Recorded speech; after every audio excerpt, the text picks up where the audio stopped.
Hello students and welcome back to channel Siraj Shaikh the study. आज foreign currency का lecture number 5 होगा, जिससे हम कवर करेंगे नए points of foreign currency. Start करेंगे आज का क्लास।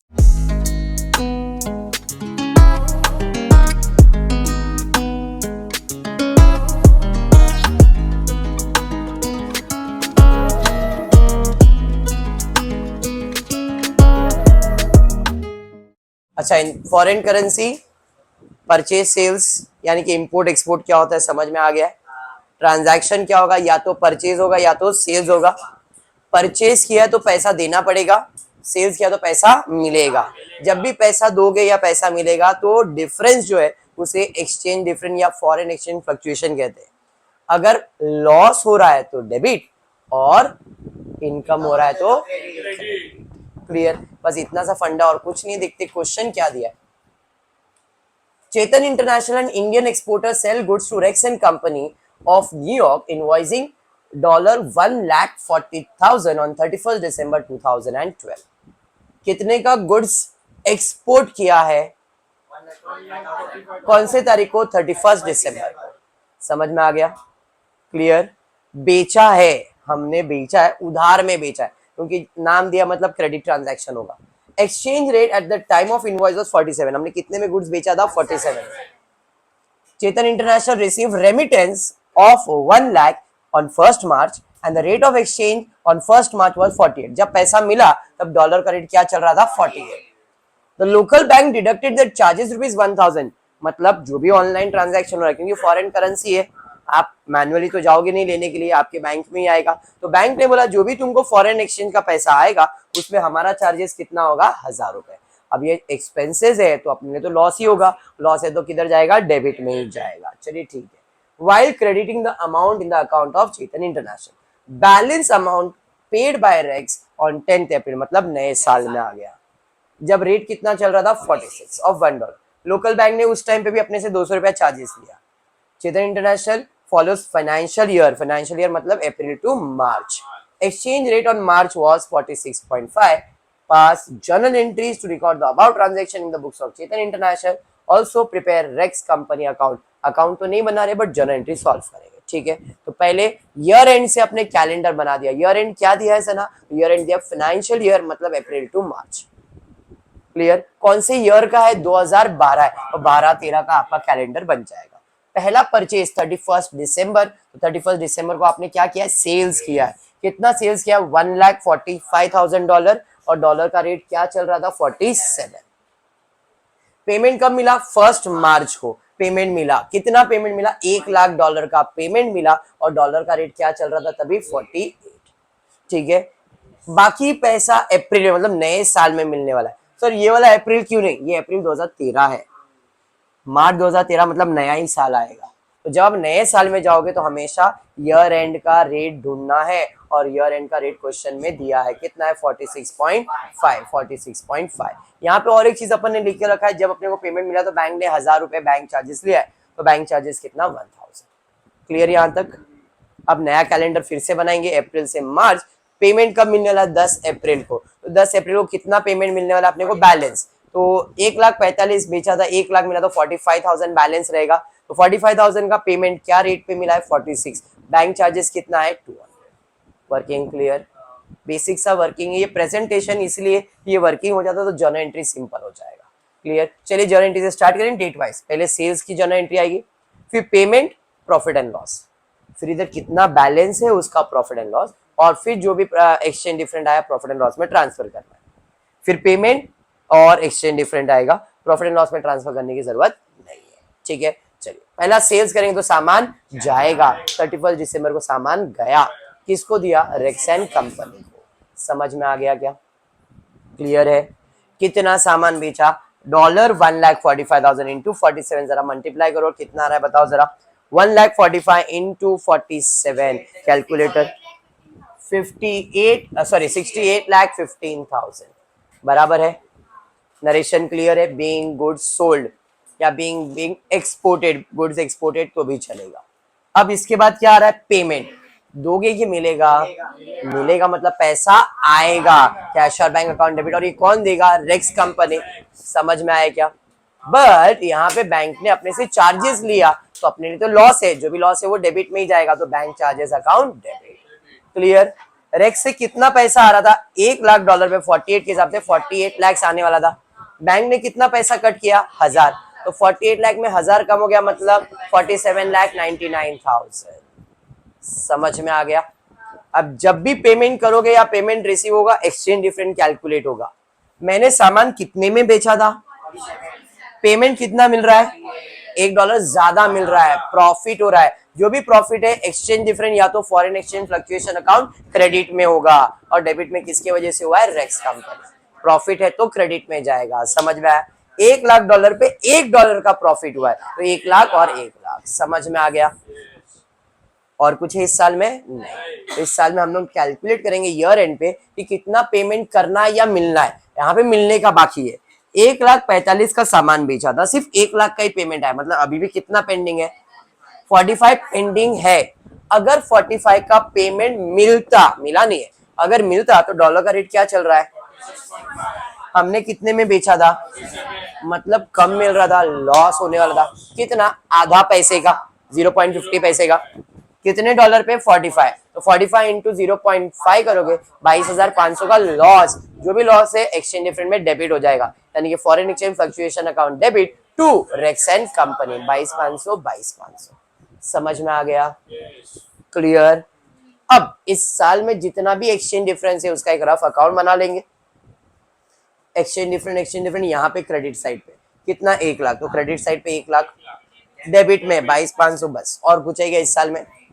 टोटल 1,00,000 में से 22,500 मतलब 77,500 डेबिट में आया है, तो इधर एंट्री में डेबिट में लिखेंगे foreign exchange fluctuation account debit to profit and loss. कितना, 77,500, 77,500। एक साल पूरा कंप्लीट हो गया। समझाइए। क्लियर है। आगे बढ़ते हैं, नेक्स्ट ईयर पे जाते हैं। अब नेक्स्ट ईयर में 10 तारीख को फिर से पेमेंट मिलेगा, मतलब पैसा आएगा कैश और बैंक अकाउंट डेबिट टू, किसने पैसा दिया, रेक्स, बट बैंक चार्जेस भी लगने वाला है 200, तो डेबिट हो जाएगा, bank charges account debit. Rex से कितना पैसा मिलने वाला है, 45 इंटू 46, तो 20,70,000 मिलने वाला है, बराबर है। बट बैंक ने कितना कट किया, 200, तो 20,70,000 में से 200 कम हो गया, तो 20,68,800। समझाइए। अब इस पे ही हम लोग क्या कैलकुलेट करेंगे, एक्सचेंज डिफरेंस। सामान कितने में बेचा था, नहीं, 46.5। जब ईयर बदलता है तो रेट बदल जाएगा, तो 46.5 में बेचा था, बट पेमेंट 46 का मिला, मतलब इधर भी लॉस हो रहा है, आधे पैसे का लॉस हो रहा है। लॉस है तो एक्सचेंज डिफरेंस क्या हो जाएगा, debit to Rex and company. कितना, 45 इंटू 0.5, 22,500, 22,500। समझ में आया सम। डिफिकल्ट से डिफिकल्ट सम भी ऐसा ही आएगा, खाली इतना है ये सिंगल परचेज है, double purchase, double sales, purchase sales सबका कॉम्बिनेशन भी आ सकता है। तो आपको सिर्फ ये ध्यान में रखने का है, जिससे परचेज किया या जिसको बेचा तो उसका कितना पैसा आया, कितना पैसा बाकी है। सिमिलर सम और एक ले लेता हूं, जिसके अंदर 2 सेल्स ले रहा हूं मैं। Godrej industry limited exported refrigerator, export मतलब बेचा, and receive the amount as under. Sales transaction में 2 सेल्स ट्रांजैक्शन है। एक दिया है 5 जैन को सी ऑफ कनाडा को $10,000 का सामान एक्सपोर्ट किया है, और डॉलर का रेट कितना है, 41। और 7 जैन को डब्ल्यू ऑफ जर्मनी को हमने सामान बेचा है $20,000 का, जब डॉलर का रेट था 41, बराबर। अब इनसे पेमेंट मिला, रिसिप्ट ऑफ ट्रांजैक्शन, ये सेल्स ऑफ ट्रांजैक्शन था, ये रिसिप्ट है। रिसिप्ट में पहला 5 फेब को कनाडा ने पैसा दिया $6,000 का, और डॉलर का रेट था 42। 10 फेब को जर्मनी ने पैसा दिया $6,000 का, डॉलर का रेट था 43। 15 अप्रैल को जर्मनी ने फिर पैसा दिया $14,000 का। 31 मई को कनाडा ने पैसा दिया $4,000 का, डॉलर का रेट दिया हुआ, मतलब अप्रैल और मई तो नए ईयर में आ जाएगा, मतलब यहाँ पे भी 2 अकाउंटिंग ईयर आ गए। एक्सचेंज रेट 31 मार्च का दिया है 44। You are required to pass journal entries to record the about transaction. Prepare foreign exchange fluctuation account in the books of Godrej industry for the year ended 31 March. हम foreign exchange तो बनाते हैं rough में, इसको fair में भी बना सकते हैं।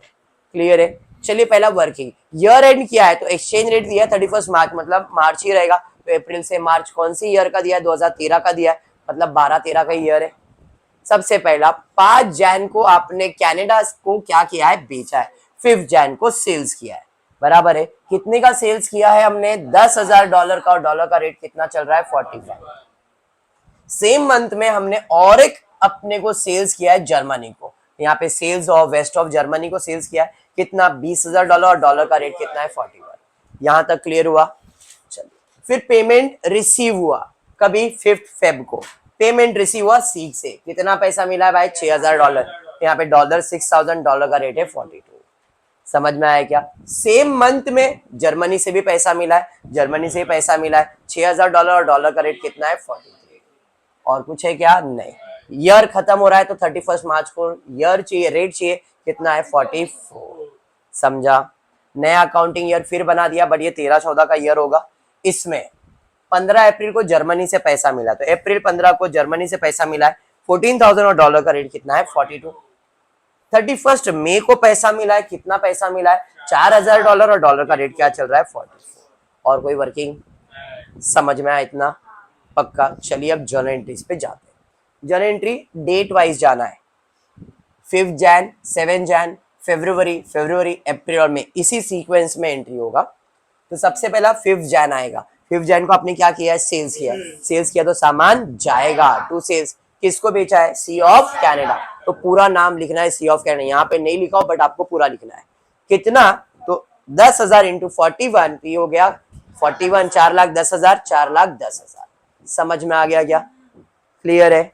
आगे वापस से बेचा है, 5 के बाद 7 तारीख आएगा। बेचा है मतलब फिर से सामान जा रहा है टू सेल। किसको बेचा है? W of Germany. समझ में आया कितना? 20 इंटू 41, 8,20,000, 8,20,000। अब पेमेंट मिल रहा है सी से, कितना पेमेंट मिल रहा है? $6,000 का। अब पेमेंट मिल रहा है तो पैसा आएगा कैश और बैंक अकाउंट डेबिट। कौन दे रहा है? सी ऑफ कनाडा। कितना पैसा दे रहा है? तो 6,000 इंटू 42 करो, 2,52,000, 2,52,000। अब इधर हम क्या कैलकुलेट करेंगे? एक्सचेंज। सामान सी को कितने में बेचा था? पेमेंट कितना दिया? $1 ज्यादा।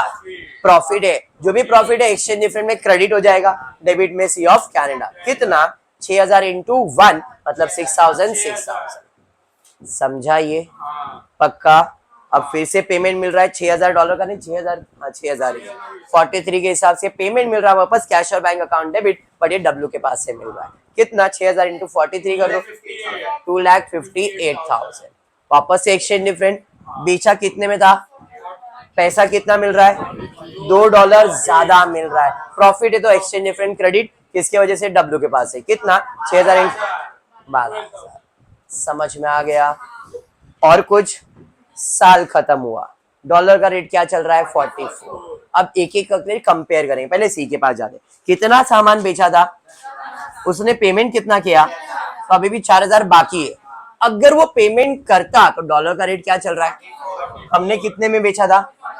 मतलब $3 का फायदा होता, हाँ या नहीं? जो भी फायदा होता है एक्सचेंज डिफरेंस में क्रेडिट, किसके वजह से? सी के पास है। अब ये डब्ल्यू का कैलकुलेशन किया हुआ है, सी का भी कर दो। डब्ल्यू के लिए देख लो, 20,000 है, 6,000 दिया है, बराबर है, तो 14,000 पेंडिंग है, बराबर 14,000 पेंडिंग है। डॉलर का रेट क्या चल रहा है? 44। बेचा कितने में? तो यहाँ पे भी $3 का प्रॉफिट होता। 14,000 इंटू 3 करो, कितना आ रहा है? 42,000। ये डब्ल्यू का पास किया है। वैसे सी के लिए भी सेम प्रॉफिट ही होता। $6,000 का बताया था मैंने, 10 में से 6 दिया तो $4 बच गया। $4,000 इंटू 3 करोगे 12,000 आएगा। एंट्री समझा? पक्का। अब हमको रफ में और एक चीज बनाना है, फॉरेन एक्सचेंज फ्लक्चुएशन अकाउंट। मैंने रफ बनाया पर इस क्वेश्चन में फेयर बोला है। आपको फेयर मैंने ऑलरेडी एक सब में बताया कैसे प्रिपेयर करना है, थोड़ा हार्ड एंड फास्ट नहीं है। फॉरेन एक्सचेंज क्रेडिट में कितना? 6,000। फॉरेन एक्सचेंज क्रेडिट में कितना? 12,000। फॉरेन एक्सचेंज क्रेडिट में 42,000, क्रेडिट में 12,000। सब क्रेडिट ही है, टोटल ले लिया, बैलेंस आएगा 72। डेबिट में आ रहा है तो इसकी एंट्री क्या आएगी? Foreign exchange fluctuation account debit to profit and loss. ये आपका फर्स्ट ईयर का कैलकुलेशन, फर्स्ट ईयर का journal entry. Any doubt clear? Second year में जाएंगे, payment exchange different, payment exchange different. समझ में आया क्या? क्लियर है? सेकेंड ईयर की जर्नल एंट्री ले लेते। सबसे पहला पेमेंट आएगा, पेमेंट आएगा मतलब कैश और बैंक अकाउंट डेबिट टू, कौन दे रहा है? डब्ल्यू। पहले डब्ल्यू का ही आ रहा है, बराबर है कितना? 14,000 इंटू 42, करो कितना आ रहा है 5,88,000 5,88,000 बराबर है, समझा।